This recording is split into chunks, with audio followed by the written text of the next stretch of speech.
السلام علیکم۔ طارق بن زیاد پارٹ 10۔ دونوں بجلیوں کی طرح تنظیم پر جا پڑے اور لڑتے ہوئے اسقف تک جا پہنچے۔ اسقف کے ہاتھ سے سلیب جا پڑی اور وہ بھی سلطیش کی راہ فرار اختیار کر گیا کی طرح۔ عیسائی سپاہیوں نے جب اپنے رہبروں کا یہ حال دیکھا تو سر پر پاؤں رکھ کر بھاگ لیے۔ دونوں طرف مجاہدین نے فصیل پر لڑتے ہوئے عیسائیوں کو کاٹ کر فوج کے لیے شہر کا دروازہ کھول دیا۔ اسلامی لشکر شہر میں داخل ہو گیا۔ یہاں موجود بہت سے عیسائی قیدی بنا لیے گئے۔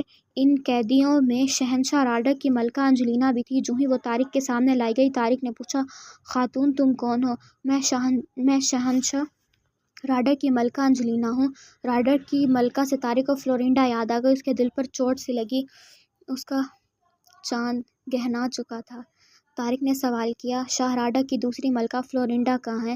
انجلینا نے نفرت سے جواب دیا، اس کافر شہزادی پر کلیسا کی توہین کے جرم میں مقدمہ چلا تھا اور اسے زندان میں ڈال دیا گیا تھا۔ اس وقت وہ کہاں ہے مجھے علم نہیں۔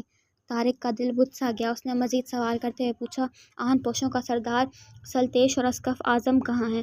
وہ دونوں سرنگ کے راستے فرار ہو گئے ہیں بہادر سردار، مجھے یقین ہے مسلمان میرے ساتھ اچھا سلوک کریں گے۔ انجلینا نے کہا تو طارق نے جواب دیا، کیوں نہیں معزز خاتون، مسلمان دشمن کی غیرتوں سے نہیں طاقت سے انتقام لیا کرتے ہیں۔ تم آزاد ہو، جانا چاہو جا سکتی ہو، اور مناسب سمجھو تو مجھے اس سرنگ کا پتہ بتا دو جس سے سلطیش اور اسقف فرار ہوئے ہیں۔ انجلینا نے طارق کو سرنگ کا راستہ دکھا دیا۔ کافی تلاش کے بعد پتہ چلا کہ اسقف اعظم اور سلطیش جس قدر دولت ساتھ لے جا سکتے تھے لے کر روم جا پہنچے تھے، اور ان کے بعد طارق کو اس قدر دولت ملی، دولت کا یہ انبار یہاں سے حاصل ہوا جو اس نے کبھی خواب میں بھی نہ دیکھی ہوگی۔ اسے کلیسا میں موجود شاہان اندلس کے چوبے سونے کے بنے ہوئے تاج ملے جن میں ہیرے اور قیمتی جواہرات جڑے ہوئے تھے، کیونکہ دستور کے مطابق بادشاہ کی وفات کے بعد اس کا تاج کلیسا کی نذر کر دیا جاتا تھا اور ہر آنے والا بادشاہ اپنے لیے نیا تاج بنواتا تھا۔ بعض مورخین نے ان تاجوں کی تعداد 170 بتائی ہے۔ یہ تاج کوتی نسل کے بادشاہوں سے منسوب کیے جاتے تھے۔ اس بے انداز خزانے کے بعد طارق کو علم ہوا کہ اس سے کئی گنا خزانہ یہاں سے 5 میل کے فاصلے پر واقع قلعہ انہر میں موجود ہے، جو مسلمانوں کے خطرے کی وجہ سے وہاں محفوظ کر دیا گیا تھا۔ لہٰذا طارق نے اس مقام کا محاصرہ کیا، لیکن شاید مزاحمت کرنے والے سارے ہی مارکا تلیتلا میں کام آ چکے تھے یا امیر ہو چکے تھے، اس لیے بغیر کسی بھی دشواری کے یہ شہر فتح کر لیا گیا۔ اس شہر سے تلیتلا سے کہیں زیادہ دولت مسلمانوں کو حاصل ہوئی، اس لیے کہ عیسائیوں نے سب قیمتی جواہرات اس جگہ چھپا رکھے تھے۔ اس بے انداز دولت کے علاوہ طارق کو یہاں سے ایک تاریخی میز بھی حاصل ہوئی۔ یہ میز سونے کی بنی ہوئی تھی جس کے 360 پاؤں تھے، اور یہ میز سونے کے علاوہ جواہرات، یاقوت، ہیروں اور انتہائی قیمتی موتیوں سے مرصع تھی۔ اس میز کے متعلق روایت تھی کہ یہ میز حضرت سلیمان نے ملکہ سبا کے لیے بنوائی تھی۔ جب حضرت سلیمان کے حکم پر جن ملکہ سبا کا تخت اڑا کر لائے اور حضرت سلیمان نے جو دعوت کی، اس کے تمام کھانے اسی میز پر چنے گئے تھے۔ عیسائی اس تاریخی میز کو بیت المقدس سے اٹھا کر یہاں لائے تھے۔ بیت المقدس کی فتح کے بعد سے یہ عیسائیوں کے قبضے میں تھی۔ تلیتلا کا انتظام کرنے کے بعد طارق نے شمالی علاقے کی طرف پیش قدمی جاری رکھی اور صوبہ لیوں میں اشتورکا کو فتح کیا۔ اس کے بعد اسلامی لشکر نے جلیکیا پر اسلامی پرچم جا لہرایا۔ اس شہر سے بھی بے انداز دولت ان کو حاصل ہوئی۔ ان تمام فتوحات کا مقصد کشور کشائی نہیں تھا، بلکہ طارق امراء اندلس کو کسی ایک محاذ پر اکٹھا ہونے کی مہلت نہیں دینا چاہتا تھا۔ وہ ان کے شرازے کو منتشر رکھتے ہوئے ان کی طاقت کو ہمیشہ کے لیے ختم کر دینا چاہتا تھا، اس لیے وہ مال غنیمت سمیٹتا رہا اور ان علاقہ جات کو تاخت و تاراج کرتا چلا گیا۔ یہاں اس نے کوئی اسلامی چھاؤنی قائم نہ کی۔ مسلمانوں نے 1 سال کے عرصے کے اندر ان علاقوں پر اپنا تسلط جما لیا اور قدسیہ، اشبیلیہ، مالکا تلیتلا کے علاوہ اس صوبے کے اہم مراکز جزیرہ خضرہ، قرطبہ، غرناطہ، تدمیر، مالکا اور تلیتلا کو اسلامی سلطنت میں شامل کرتے ہوئے یہاں اپنی فتح اور نصرت کے علم گاڑ دیے۔ طارق نے اپنا مستقر تلیتلا کو قرار دیا جو اس وقت دارالحکومت تھا۔ مزید پیش قدمی جاری رکھنے کے لیے طارق بن زیاد نے اپنی حاکم موسیٰ بن نصیر کے جو حکم عدولی کی تھی، آگے چل کر جلدی ہی اس کو امارت سے محروم ہونا پڑا اور اسلامی فوج کی کمان موسیٰ بن نصیر نے اپنے ہاتھ میں لے لی۔ گاج شہزادے جو اس علاقے کی فتوحات میں معاون ثابت ہوئے تھے، معاہدے کے مطابق ان کی جاگیر میں ثابت کرنے کے لیے طارق نے ان کو موسیٰ بن نصیر کے نام خط لکھ کر ان کو افریقہ بھیج دیا۔ اس لیے کہ ان جاگیروں کی جو سیاسی اہمیت تھی ان کے پیش نظر طارق ان کو واپس کرنے کا اختیار نہ رکھتا تھا۔ ان مجاہدوں کے متعلق شہزادوں کو بھی اندازہ تھا، لہٰذا وہ فوراً موسیٰ بن نصیر کی طرف تعارفی خط طارق کا لے کر روانہ ہو گئے۔ شیطان یا پادری۔ ایک گرجے کے تہہ خانے میں فلورینڈا زمین پر پڑی سسکیاں لے رہی تھی۔ اس قید خانے میں رات اور دن کا کچھ پتہ ہی نہیں چلتا تھا۔ ہر وقت اندھیرا رہتا تھا، جس کی وجہ سے سیلین کی بو ہر طرف پھیلی ہوئی تھی۔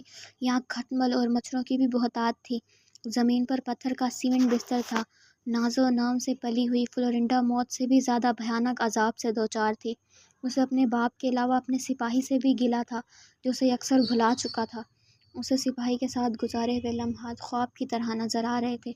بہادر، غیرت مند اور بلند کردار جس نے تنہائی کے باوجود اسے کسی بھی لمحہ غلط انداز نگاہوں سے نہ دیکھا تھا، اس کے خیالات کی طرح کی نگاہوں میں بھی پاکیزگی تھی۔ وہ مسلمان تھا جسے عیسائی لوگ کافر کہتے تھے۔ آج وہ عیسائیوں میں موجود تھی، جہاں ہر نگاہ غلط انداز اور ہر شخص شیطانی کردار رکھتا تھا۔ کسی ایک چہرے پر بھی اسے مسیح کی پاکیزگی اور کردار کی بلند نظر نہیں آتی تھی۔ کسی دل میں ماں مریم کی طرح رحم نہیں تھا، تقدس نہیں تھا، شرافت نہیں تھی۔ اچانک سلاسل کے بج اٹھنے سے خیالات کا طلسم ٹوٹ گیا۔ اس نے دیکھا زندان کا دروازہ کھل گیا اور اندلس کا موجودہ شہنشاہ، کلیسا کا فرزند اور لارڈ پادری ڈیوڈ کا بھتیجا پادریوں کے چونے میں اندر داخل ہوا۔ اس نے بڑی عیاری سے فلورینڈا کی طرف رحم طلب نگاہوں سے دیکھتے ہوئے کہا، جو پاکیزہ پھول کلیسا کے گلدانوں میں سجانے کے قابل تھا، افسوس اسے قید خانے کے اندھیرے میں پھینک دیا گیا ہے۔ مجھے بہت دکھ ہے فلورینڈا، میری ہمدردیاں تمہارے ساتھ ہیں۔ اگر تم میری بن جاؤ تو مسیح کی قسم اتنی خوشیاں تمہاری جھولی میں ڈال دوں گا جس کا تم تصور بھی نہیں کر سکتی۔ فلورینڈا نے طنزیہ جواب دیا، شکریہ شہنشاہ اندلس، کاش آپ نے اس خواہش کا اظہار اس مقدس چوٹھے کو اتار کر کیا ہوتا، اس لیے کہ اس لباس کے ساتھ یسوع مسیح کا تعلق نظر آتا ہے۔ تم کیسے لوگ ہو جو جسم پر پیچ کا لباس سجا کر پاکیزہ لباس کہہ سکتے ہیں، خیالوں میں شیطان کی پرستش کرتے ہو۔